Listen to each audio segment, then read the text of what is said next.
Everyone, welcome to HOA Fight Club. I'm Raylene Schifano. Today I'm going to discuss the conflict of interest.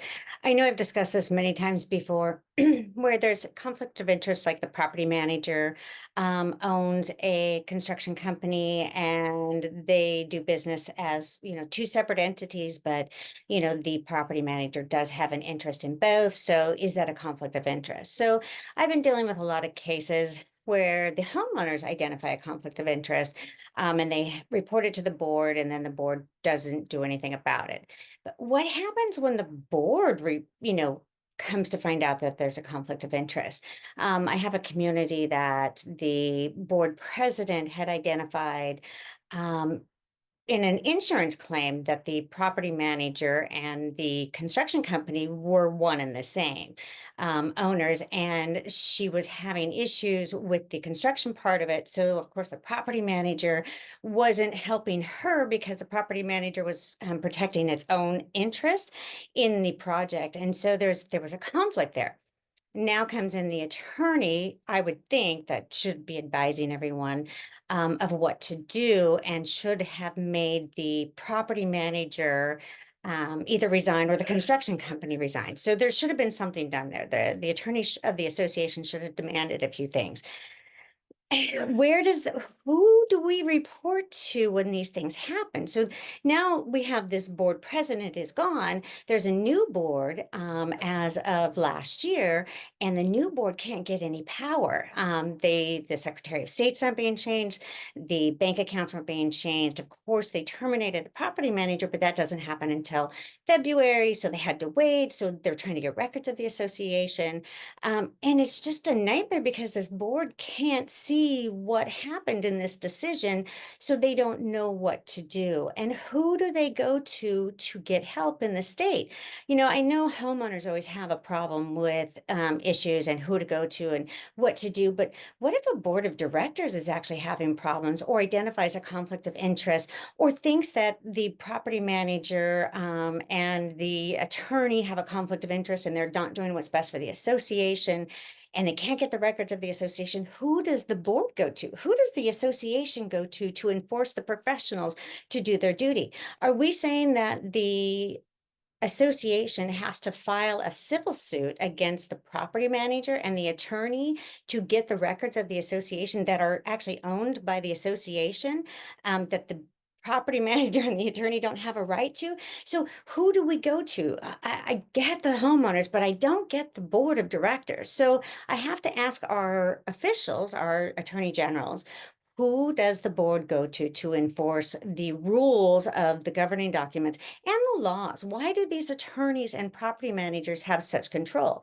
Now, in Washington state, you don't even have to be licensed to be a community manager. So if a board chooses to use somebody else for their consulting, that's not a property manager that's CAI certified, that doesn't mean that companies like mine. I have an HOA Fight Club. I'm a nonprofit.